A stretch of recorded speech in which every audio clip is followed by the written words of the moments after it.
Hi, it's Jim Gray, and let's get right to it. Okay, so now we're in your production tracker. Your production tracker has 3 tabs. Tab number 1 is your best life funding worksheet. Tab number 2 is your key activities calculator. And then tab 3 is your power metrics overview.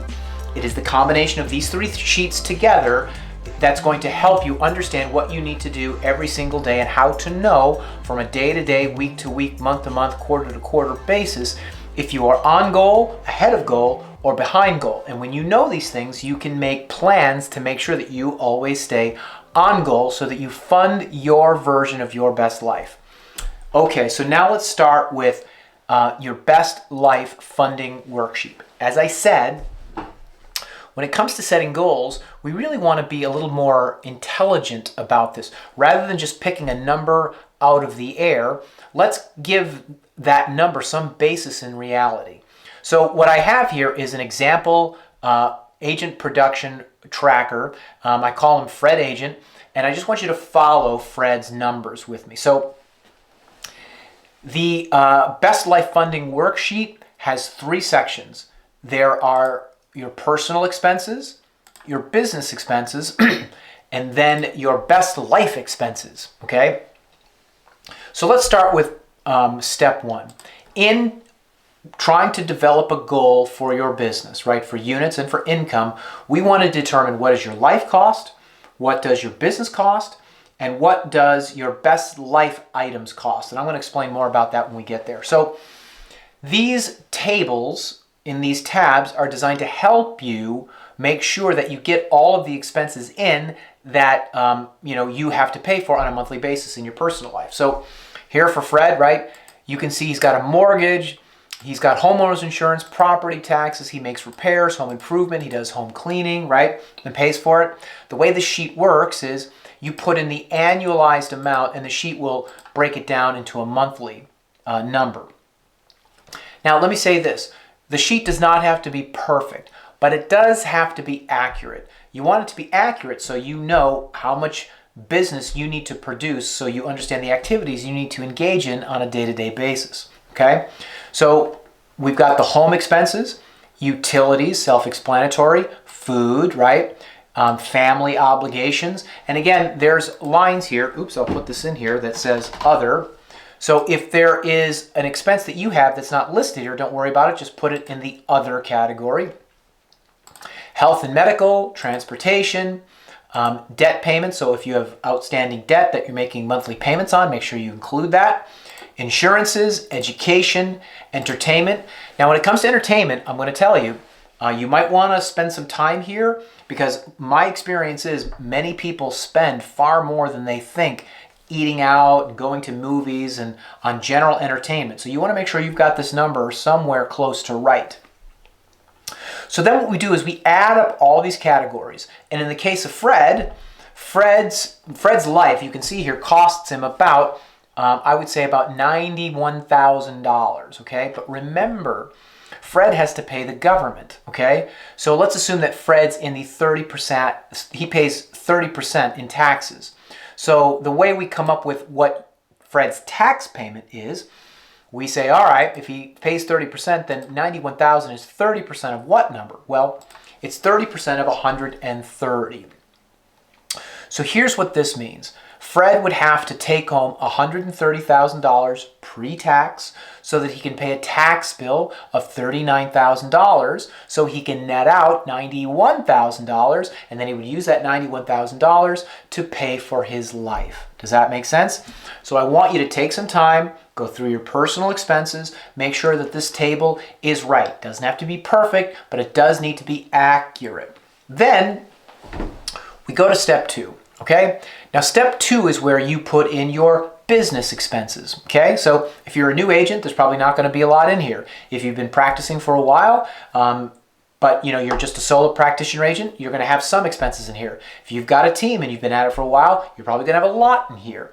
So these categories that you see here generally are the major categories into which all business expenses can fix. Don't sweat it. Don't overcomplicate it. Just make sure that all of your expenses in your business are accounted for. You should have a P&L and running QuickBooks. And if you don't, there are later modules where we can help you with that. And again, remember, I've got these lines here that just say other. That can be the catch-all for you. But the key is we want to make sure that we know what your business costs on an annual basis. In the case of Fred's business costs him $12,000 a year. So here we go. The units for survival that Fred needs to produce to make sure that he pays for his business, Uncle Sam, and then his life is the following. So pre-tax, he's got to make $130. His business costs him $12. So Fred needs to make at least $142,000 a year.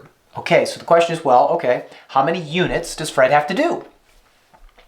So in here, you're going to put your commissions. Now, this number is reflective of your commission net of any splits. So you're going to have to average out what do you pay your broker, and if you have agents that work for you, what do you net? And off that net number, right, you pay your expenses, and then out the bottom, you pay for your life, okay? So in Fred's case, he makes about $61.62 net out of each check. So he pays his broker, and then he gets the rest, and that he pays for his business and his life out of that. So you can do the math. It's very simple. If he's making about $6,200 per closing and his life and business costs $142, then Fred needs to do 23 closes a year. I want to stop here. I want you to think about that. We get up in the morning, we're like, I got to do 1 million units. And the truth of the matter is, for Fred to cover 142 in his market, it's 23 units. It's 23 units. But remember, we're not in this just to survive, right? We're in this to live a life that we design, right? That we feel is the version of our best life. Okay, so that's where we go to step 3. Now, this is going to take a little thinking because sometimes people don't think about this stuff, right? And this is very powerful stuff. So let's just say Fred goes, well, I'd like to acquire a piece of rental property, and to get that rental property, it's going to cost probably $50,000. So we put that in there.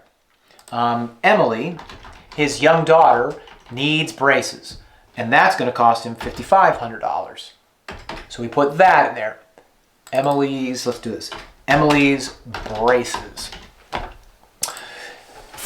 Fred wants to take his family to Disneyland, and he's got 5 people in his family, his wife and his 3 kids. And that trip, he's looked at it, is going to be about $12,000. And then let's just say Fred's thinking, I do want to make sure I'm putting something significant now away for retirement.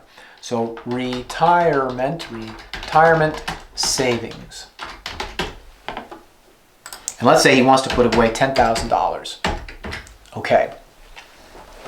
So I want you to think about this. Remember, I talked about how, what would make you run into a burning building? What would make you crawl through glass when it comes to doing your activities on a daily basis in your real estate business? In most cases, it's not because I want to do X amount of units, but it could be because I want to make sure that we have rental properties to help me in retirement. I want to make sure, as a father, I can provide braces for my kids. I want to take my whole family to Disneyland because family memories matter. And then finally, I want to make sure that my wife and I can retire with dignity and that we don't have to compromise our lifestyle. So in this year, Fred's saying, okay, not only do I have to pay for my business and my life, but I need to generate another, look at this number here, another $78,000 in post-tax income so I can fund my best life items. You follow me? The best life items right here. So now remember, this stuff is going to be taxable. He's in the 30% tax bracket. So the truth of the matter is, Fred needs to produce another $111,000 so that he can pay Uncle Sam $33,000. So he can net out, $78,000 so that he can pay for his best life items. Okay, so now let's go back here to, this is the unit goal for living your best life calculator. All right, now just stick with me. If you're not a numbers person, don't worry about it. It's not that hard. So here, We know Fred's life cost him $130,000 pre-tax. We know that Fred's business cost him $12,000.